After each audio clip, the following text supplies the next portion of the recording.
Oh boy, alright, so ADD is definitely a bit of a persistent issue. Obviously, I keep trying to aim for a 6 o'clock start time, but this is like, I think, the forever times in a row that I've been about 10 minutes late.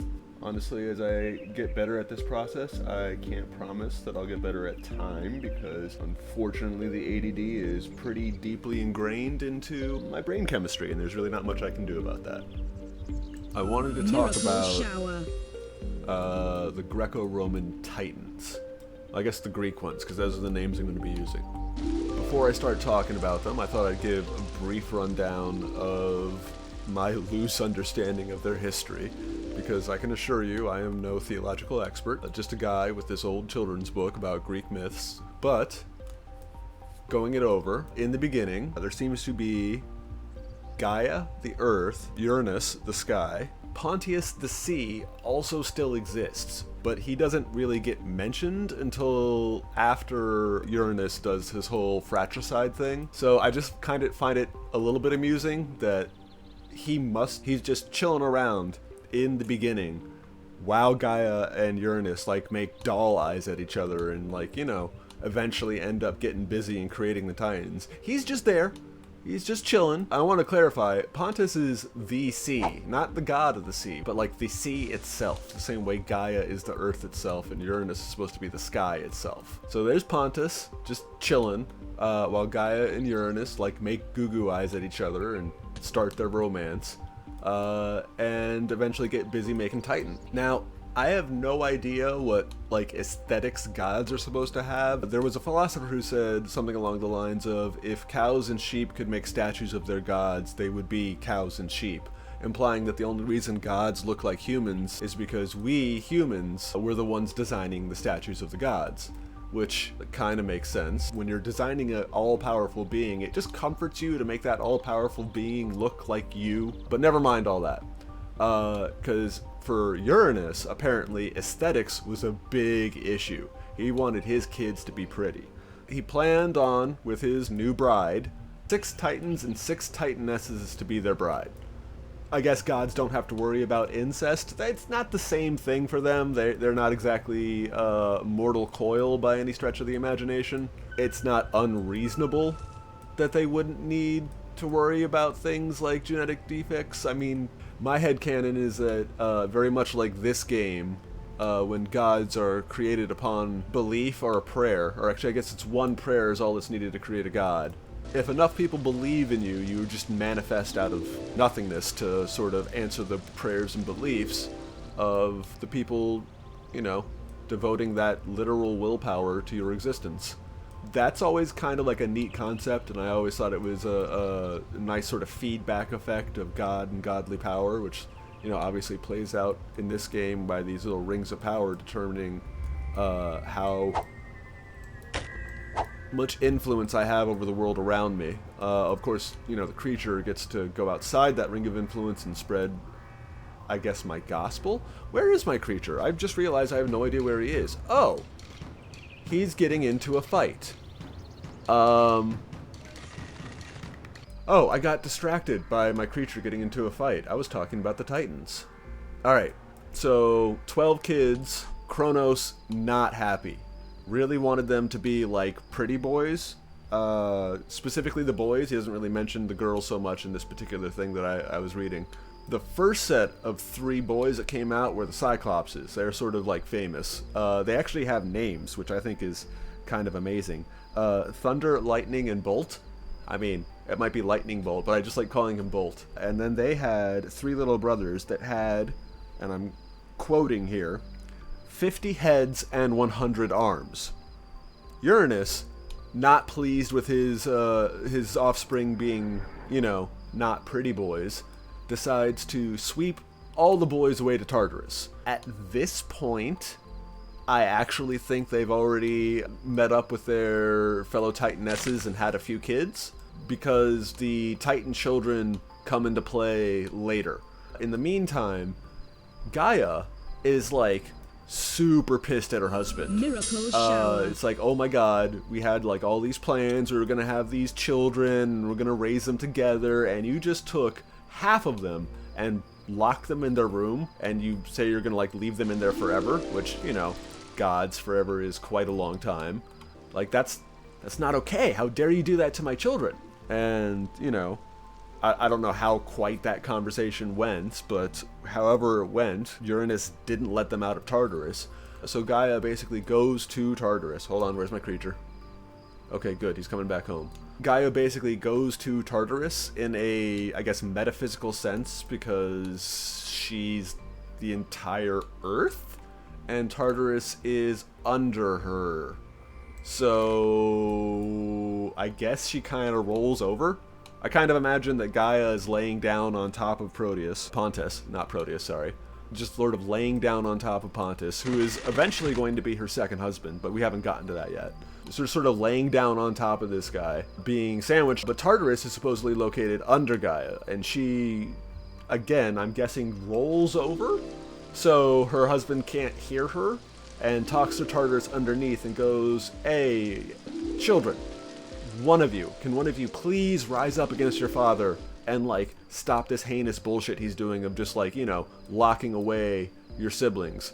It's not fun for me to watch. It's not fun for you guys to be here. And honestly, kind of losing all the whole romantic feelings I had from him before. The whole child abduction and false expectations. It's really turned me off of your dad. Kind of trying to pursue new opportunities. There's this other guy. I'm not going to mention any names, but he's also been around since the beginning. We'll talk about him later. But for right now, we need to get rid of your dad. Just, you know, maybe not permanently, but just like to go ahead and get him to stop doing what he's doing." And the youngest of the Titans, Kronos, says, "All right, Mom. I'll go ahead and beat the hell out of Dad, because he's a jerk, and I don't like being locked in my room anymore." And it is at this point that I would like to say that the 6 Titan children that were locked up were described as the 3 Cyclopses and the 3 younger siblings, which again have 50 heads and 100 arms.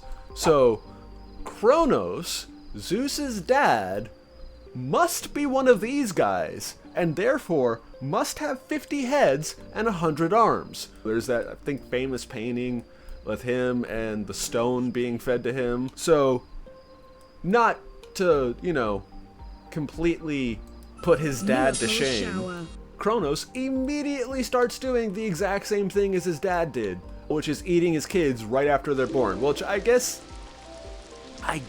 Uranus didn't actually eat his kids. So good on him there. Permanent house arrest underneath your mom is better than being outright consumed and imprisoned in the stomach. I think Kronos is doing the thing of eating his offspring, which again is severely pissing off the mom of the kids, Rhea, the Titan, Rhea, Rhea, the mom of what will eventually become the Greek gods.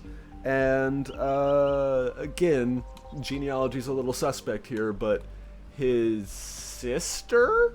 His destined bride. So I guess that makes it a little bit better. The way I kind of picture it is in the original Wonder Woman.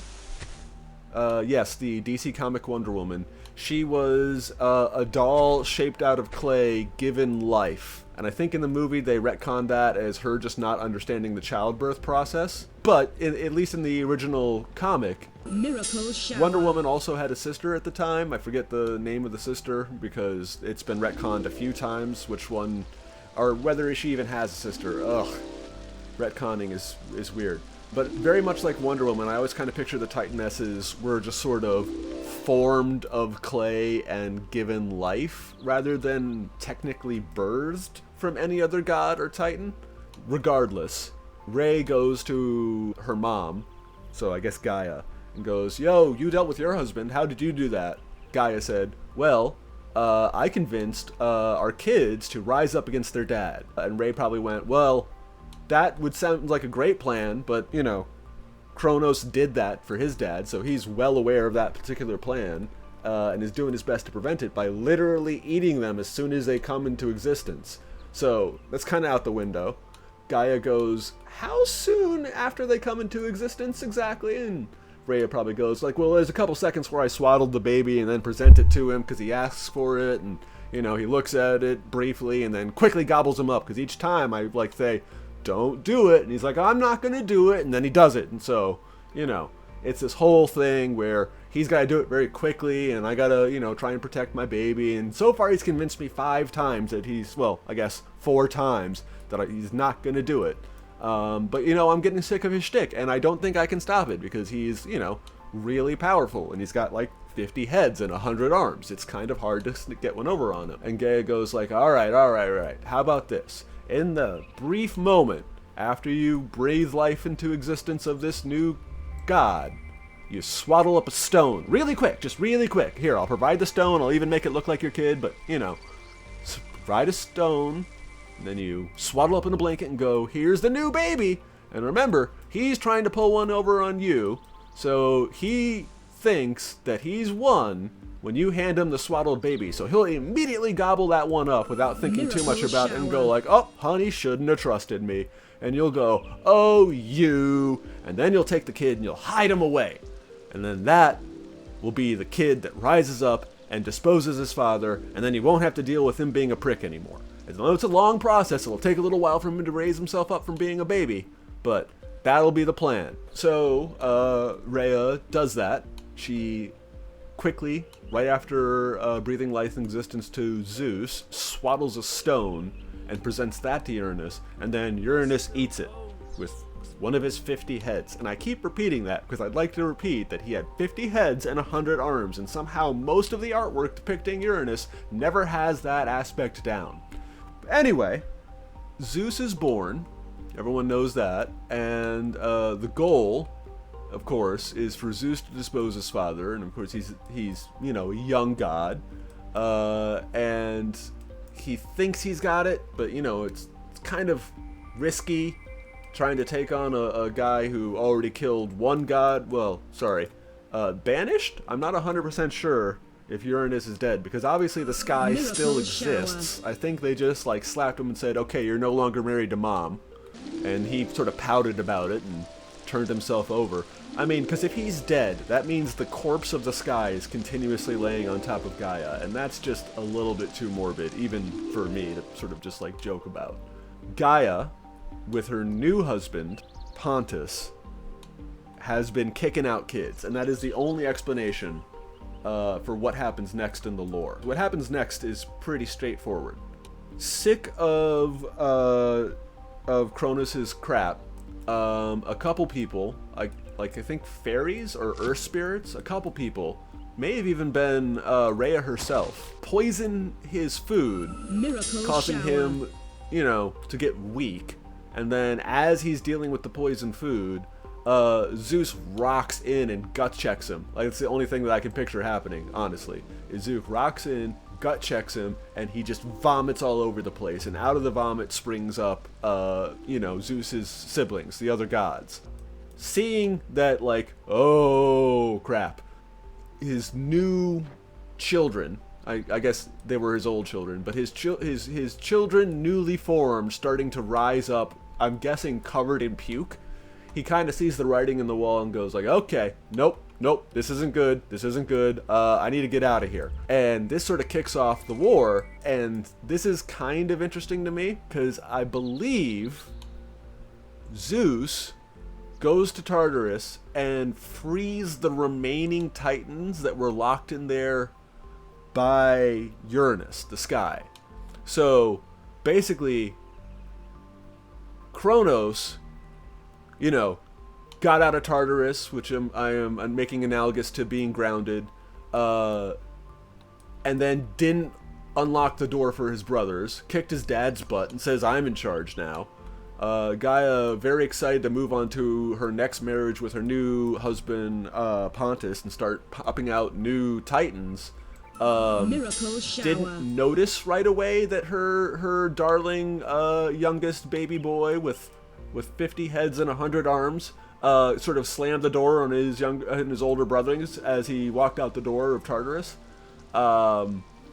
But eventually she did notice and get sort of ticked off about that. So she was kind of supporting Zeus and his uprising, if I'm not mistaken. Okay, let me rephrase that. She was supporting Rhea, her daughter, against Kronos her son, Zeus's dad, because Kronos was essentially doing his dad 2.0, a Kronos 2.0, and being fratricidal and eating his own kids.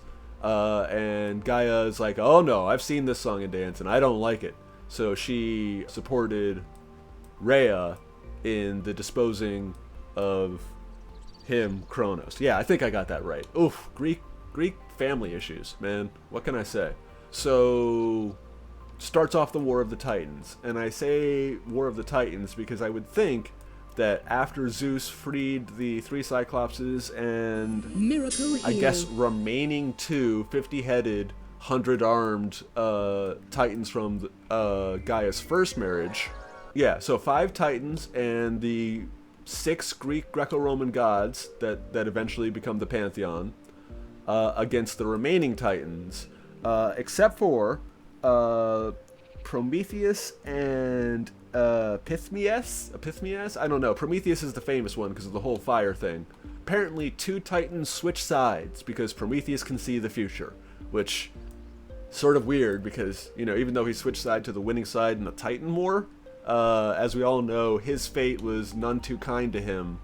So I don't really know how well his future-seeing powers went, or I guess you could assume that because he could see the future, he saw... Well, he must have seen himself chained to the rock. But he still ended up doing what he did to get himself chained to the rock, which means he must have seen a future where humans knowing fire weakened the eventual power of the gods.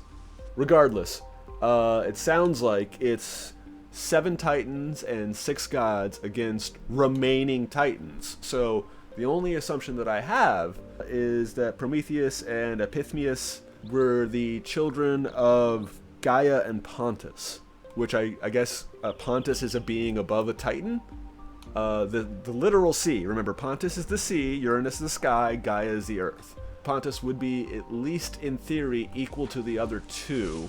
And I guess any children between beings of that magnitude are referred to as Titans. The War of the Titans happens. The Greek gods that we all know and maybe love were the ones who came out the victor in that particular battle. And all the remaining Titans, so Gaia's children with her second husband, got locked in Tartarus, where I'm pretty sure this time Zeus and, you know, the whole squad ended up killing Kronos, even though I'm pretty sure Kronos is supposed to be a deity representing time, which means they killed Grandfather Time.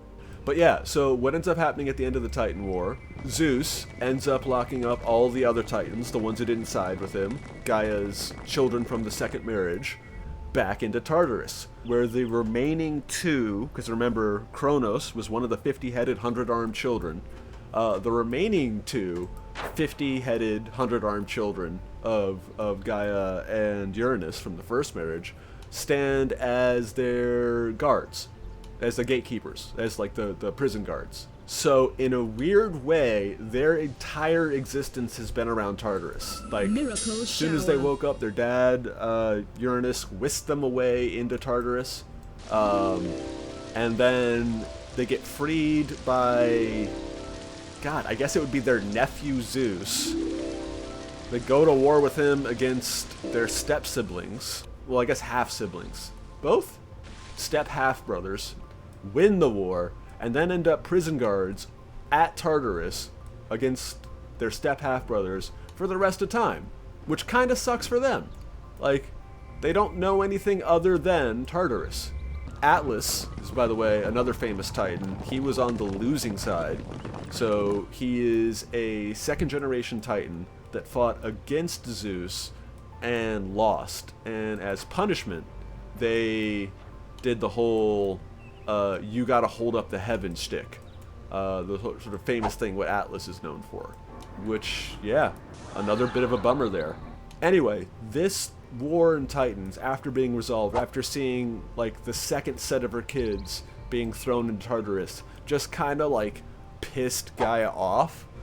So, her, like, one remaining Titan the last remaining Titan, Typhon, father of monsters, rose up against Zeus and was like, yo, grandma is pissed at you, little nephew. Grandma is very pissed at you. And Zeus is like, nuh-uh. And Typhon was like, yeah, no, grandma, like, she's my ma, so my ma, like, I've seen her pissed a few times. She's never really liked dad or her ex husband all that much, but seem to be doing this thing that triggers her very severely, which is putting your family members in Tartarus. Like, she don't like it when that happens. Can you cut it out? And Zeus is like, nah, man, they rose up against me, and, you know, they have to suffer for that. They were on the losing side of a war. They shouldn't have picked fights that they, you know, couldn't have win.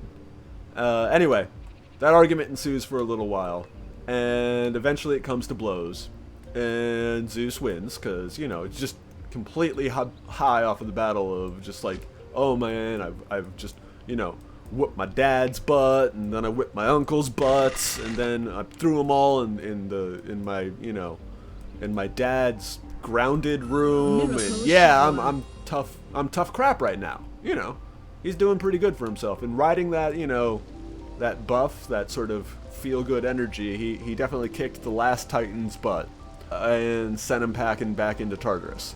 Now, that Titan also had, you know, a Titaness wife, who was the mother of monsters. And she became the sort of famous mother of monsters that's responsible for all the monsters in Greek myths and legends of old. Like, all the monsters that are just sort of, like, monstrous. And, you know, I can only think of the famous ones, are the Gorgons right now. And obviously the Cyclops. I'm assuming there might be descendants from the original 3 Titan Cyclopses that are different from the original Lightning, Thunder, and Bolt. Which, remember, that's their names, and I love that. That's just hilarious to me. But yes, the 3 original Titans, Lightning, Thunder, and Bolt, might be different from all the other Cyclopses that are out there.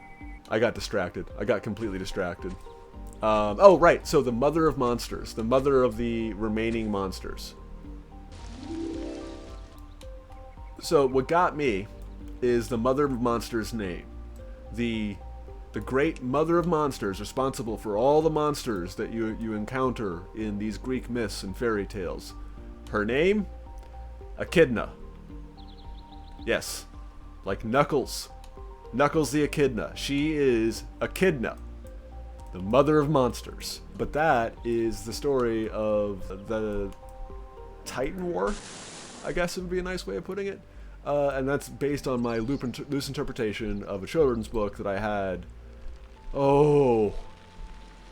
years and years, decades ago at this point. But anywho, yeah, I just think it's fun to talk about Greek gods while playing as a god. That'll do. Thank you so much for joining me. Hopefully you'll join me next time as well, and good night.